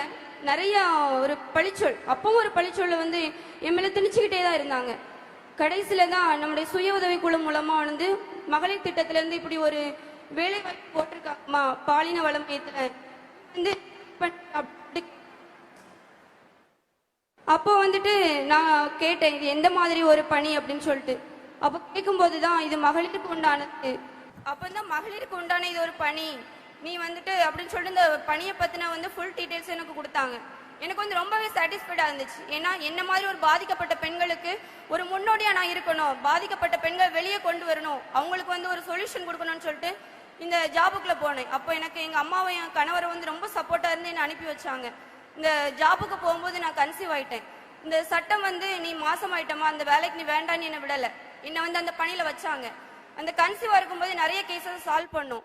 எப்படின்னா, திருமணமான ஒரே மாதத்திலேயே கணவர் வந்து அற்ப காரணத்துக்காக அழகில்லன்னு சொல்லிட்டு வேண்டான்னு ஒரு பொண்ணு என்கிட்ட வந்துச்சு. நான் குழந்தை பிறந்து 2 மாசம் வீட்டுல சி செக்ஷன் தான், எனக்கு வீட்டுல லீவ்ல இருந்தேன். வீட்டுக்கே வந்தாங்க. வரும்போது அப்ப அந்த பொண்ணு சொன்ன ஒரே வார்த்தை, எனக்கு வந்து பேக்ரவுண்ட் இல்லைன்னு சொல்றாங்க, உன்னை தட்டி உனக்கு உன்னை அனுப்பிட்டா உன்னை கேட்க யார் வருவாங்க அப்படின்னு கேட்ட அந்த பொண்ணு அந்த வார்த்தையை சொல்லும்போது எனக்கு ரொம்பவே குத்திச்சு. ஏன்னா இதே வார்த்தையால நானும் பாதிக்கப்பட்டிருக்கேன். உடனே அந்த பொண்ணு கூட நான் போனேன். என் 2 மாசம் கை குழந்தையும் கையில வச்சுக்கிட்டே ஒவ்வொரு ஸ்டேஷனும் அலைஞ்சோம். ஏன்னா அந்த பொண்ணு மேல சீட்டிங் கேஸ் போட்டாங்க. அந்த பொண்ணு பின்னாடியே போனோம். நிறைய சட்ட அலுவலர்களை வச்சு அந்த பொண்ணுக்கு லீகல் நோட்டீஸ் அனுப்புனாங்க. அப்பவும் நாங்க தளரல. நீ எந்த பதிலும் சொல்ல வேண்டாம், ஏன்னா அந்த பொண்ணு கன்சீவா இருந்துச்சு, உனக்கும் உன் குழந்தைக்கும் கட்டாய நியாயம் கிடைக்குமான்னு சொல்லிட்டு தொடர்ந்து அந்த பொண்ணோட போராடி அந்த பொண்ணுடைய கணவருக்கு தொடர்ந்து விடல. அந்த பொண்ணுடைய கணவருக்கு ஒருங்கிணைந்த சேவை மையம் மூலமா தொடர்ந்து கவுன்சிலிங் கொடுத்து இன்னைக்கு அவங்க கணவனும் மனைவியுமா அழகான ஒரு பெண் குழந்தையோட சந்தோஷமா இருக்காங்க. அது மட்டும் இல்ல, அதுக்கு அடுத்து நாங்க வந்து ஒவ்வொரு ஏரியாவை போய் கேம்பெயின் பண்ணுவோம். அப்படி பண்ணும்போது ஒரு அம்மா வந்துட்டு என் பொண்ணு ஹஸ்பண்டோட சண்டை போட்டு காட்டு பகுதியில 2 வருஷமா 3 பெண் குழந்தைங்களோட இருக்காமா, எப்படியாவது அந்த என் பொண்ணை என்கிட்ட மீட்டு கொடுத்துருங்கன்னு சொல்லிட்டு நம் தோழிகள்னு சொல்லிட்டு எங்க ஏரியாவுல ஒவ்வொரு அமைப்பு இருக்குது, அவங்க கிட்ட சொல்லி கதறி அழுதுருக்காங்க. அப்ப அவங்க மூலமா அந்த பதிலும் எனக்கு வருது. நான் உடனே என்ன பண்ணோம், அந்த சரௌண்டிங் ஸ்டேஷன் அவங்க கிட்ட ஹெல்ப் கேட்டு சைல்டு டிபார்ட்மெண்டோட உதவியோட அந்த காட்டு பகுதிக்குள்ள அவங்க போய் அந்த 3 பெண் குழந்தைங்களையும் சரி அந்த லேடியும் சரி மீட்டு கொண்டு வந்து அவங்க தாயிட்ட இப்போ ஒப்படைச்சு அவங்க அந்த 3 பெண் குழந்தைகளை இப்போ கல்வியை தொடர்ந்து படிச்சுட்டு இருக்காங்க. இது மட்டும் இல்ல, 70 வயசு மதிக்கத்தக்க தாத்தா வயது முதிர்ந்த பெற்றோர் குடிகார மகன் அவங்கள காப்பாத்தி இன்னைக்கு அவங்க சந்தோஷமா ரொம்ப சந்தோஷமா அந்த தாத்தா உழைச்சுதான் சாப்பிடுறாங்க. அந்த உழைக்கிற உழைப்புல கணவனும் மனைவியுமா ரொம்பவே அழகா இருக்காங்க, சந்தோஷமான வாழ்க்கையை வாழ்றாங்க. திருப்பூர்ல தொலைஞ்சு போன ஒரு குழந்தைய 1/2 மணி நேரத்துக்குள்ளேயே தூத்துக்குடியில இருக்க அவங்களுடைய தாய் தகப்பங்கிட்ட நாங்க வந்து எங்க இருக்காங்கிறத கண்டுபிடிச்சு அந்த குழந்தைய சேஃபா அவங்க கிட்ட ஒப்படைச்சிருக்கோம். இப்படி நான் எந்த இடத்துல என்னுடைய லைஃபே முடிஞ்சு போச்சுட்டு அந்த இடத்த விட்டு வெளியே வந்தேனோ அதே இடத்துல இந்த பாலின வளமை மூலமா என்னோட சிறப்பு விருந்தினரா மகளிர் தின விழாவுக்கு அழைச்சாங்க. நான் படிச்ச பள்ளிக்கூடத்துலயும் சரி, நான் படிச்ச கல்லூரியிலும் சரி, என்ன ஒரு சிறப்பு விருந்தினரான கூப்பிட்டாங்க. இது எல்லாத்துக்கும் ஒரே ரீசன், இந்த பாலின வளமை மட்டும்தான். ஒருவேளை இந்த பாலின வளமையும் முன்னாடி இருந்துச்சுன்னா என்னோட தந்தையாரை நான் இழந்திருக்க மாட்டேன். எங்க அப்பா என் கூட இருந்திருப்பாங்க. இந்த சொசைட்டியோட அவச்சொல்லுக்கு நான் ஆளா இருக்க மாட்டேன். இப்போ அதாவது பிரிச்சு வைக்க நிறைய இடங்கள் இருக்கு, ஆனா சேர்த்து வைக்கிறதுக்கு எங்களுடைய பாலின வளமையும் இருக்கு. இந்த பாலின வளமையும் நிறைய குடும்பங்களை ஈகோங்கிற ஒரு வார்த்தையை வச்சுக்கிட்டு எங்களுக்கு டிவோர்ஸ் வேணும், எங்களுக்கு இழப்பீடு வேணும்னு கேட்டு வர நிறைய பெண்களுக்கு தொடர்ச்சியா நாங்க ஒருங்கிணைந்த சேவை மையம் மூலமா கவுன்சிலிங் கொடுத்து இன்னைக்கு பல குடும்பங்களை நாங்க சேர்த்து வச்சு அவங்க நிறைய பேர் சந்தோஷமா இருக்காங்க. இந்த அத்தனையும் உருவாக்குறதுக்கு ஒரே காரணம் இந்த பாலின வளமையும். இந்த பாலின வளமையத்தை உருவாக்கி தந்த துணை முதல்வர்கள் அவர்களுக்கும் தமிழக அரசுக்கும் எங்களுடைய நெஞ்சார்ந்த நன்றி.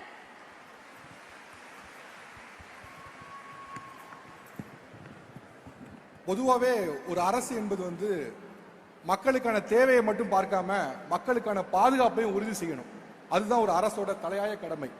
அப்படி பார்க்கும்போது பொதுவாக பொதுமக்களுக்கு ஏதேனும் ஒரு பிரச்சனை ஏற்பட்டுச்சு அப்படின்னா காவல் நிலையத்துக்கு போன வாடிக்கை இருக்காது. அதனால நாம ஏன் காவல் நிலையத்துக்கு போனோம், அங்க நம்மள எப்படி ட்ரீட் பண்ணுவாங்களோ, நமக்கான உதவி கிடைக்குமோங்க ஒரு தயக்கம் இருக்கும். அதை தவிர்ப்பது தான் பாலின வளர்ப்பு மையம். அந்த திட்டம் ரொம்ப சைலண்டா தன்னோட வேலையை ரொம்ப அழகா நேர்த்தியா செஞ்சிட்டு இருக்கு. அதோட ஒரு பயனாளி தான் அவங்க. வாழ்த்துக்கள். உமன் அபியூஸ், உமன் ஹாரஸ்மெண்ட், இந்த விஷயங்கள் எல்லாம் கண்டிப்பாக தமிழகத்தில் இருக்கவே கூடாது அப்படின்றதுல ரொம்ப ரொம்ப தெளிவாக இருக்கிற ஒரு என்டையர் குழுவை தான், அது ரெப்ரசன்டேஷனா தான் அவங்களை நான் பாக்குறேன். அவ்வளோ பெரிய ஒரு சக்திக்கு இந்த அரங்கம் நிறைந்த ஒரு கைத்தட்டல் கண்டிப்பா கொடுத்தாகணும். ஏன்னா எத்தனையோ குடும்பங்களின் சார்பாக, எத்தனையோ வலியின் சார்பாக, எத்தனையோ குரல்களின் சார்பாக ஒரு குரலாக இந்த மேடையில வந்து நின்னாங்க. அவங்களுக்கு மீண்டும் மனமார்ந்த நன்றிகள். தேங்க்யூ சோ மச்மா. சந்தோஷமா சௌக்கியமா நீங்க இருக்கணும். உங்களால் இன்னும் நிறைய குடும்பங்கள் சந்தோஷமா சௌக்கியமா இருக்கணும். வாழ்த்துக்கள், வாழ்த்துக்கள். Thank you so much. அண்ட் இந்த அழகிய தருணத்துல ஒரு சிறப்பு விருந்தினர் அவர்களை மேடைக்கு அன்புடன் அழைக்க போகிறோம். ஒரு மிகப்பெரிய கைத்தட்டலோட நமக்கு ரொம்ப ரொம்ப பிடித்த தேவயானி மேம் அவர்களை மேடைக்கு அன்புடன் அழைக்கிறோம். தேவயானி மேடம், ஆக்சுவலா உங்களை இந்த ஸ்டேஜ்ல இவர்கள் இருக்கும்போது அழைத்ததுக்கு ஒரு முக்கியமான காரணம் இருக்கு. என்னன்னா, தமிழ் மக்கள் அவ்வளவு சீக்கிரம் யாரையும் அவங்க குடும்பத்துல சேர்த்துக்க மாட்டாங்க ஒரு உறுப்பினரா. எனக்கு தெரிஞ்சு தமிழ்நாட்டுல எல்லாரோட வீட்லயும் உங்களோட பேர் ரேஷன் கார்டுல மட்டும்தான் இல்ல. ஆனா எல்லாரும் உங்களை அவங்க வீட்டுல ஒரு ஆளா பாக்குறாங்க. சூரிய வம்சம் தொடங்கி நிறைய படங்களை சொல்லலாம். உங்களை அவங்க வீட்டுல ஒரு ஆளா பாக்குறாங்க. சோ நீங்கள் அவர்கள் பிரதிநிதியாக நீங்கள் சொல்ல நினைக்கிற விஷயம். இங்கே வந்திருக்கும் அனைவருக்கும், அழகான பெண்கள் எல்லாருக்கும் உங்க தேவயானி ராஜகுமாரனின் அன்பான வணக்கம்.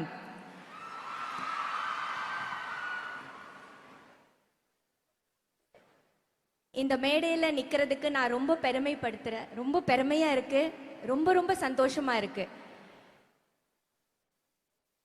உங்க எல்லாரையும் மாதிரியும் நானும் தான் தமிழ்நாட்டு ஒரு வாழ வைக்கும் பூமி. இங்க யார் வந்தாலும் ரொம்ப அழகா, அன்பா,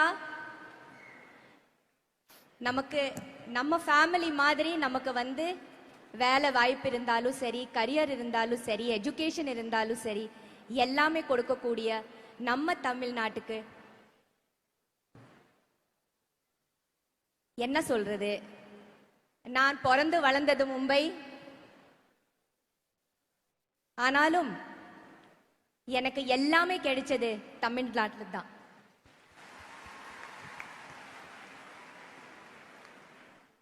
நான் வரும்போது ரொம்ப அழகா எனக்கு அன்பா படம் வாய்ப்பு கொடுத்து பேரும் புகழும் எல்லாமே, இன்னைக்கு நான் என்னவா இருக்கிற எல்லாமே எனக்கு இந்த தமிழ் பூமி கொடுத்தது. இதுக்கு எப்பவுமே சிரம் தாழ்ந்த என்னோட நன்றிகளும்.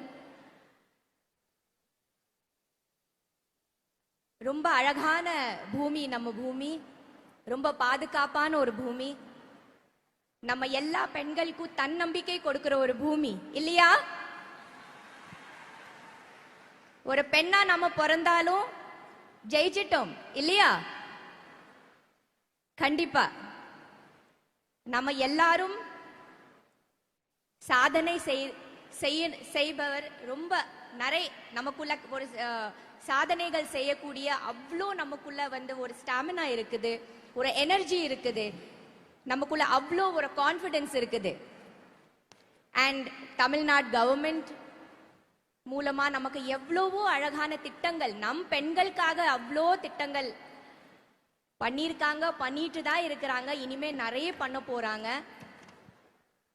அதுக்கு எல்லாமும் நாம நன்றி சொல்லணும் இல்லையா? So thank you so much Tamil Nadu government.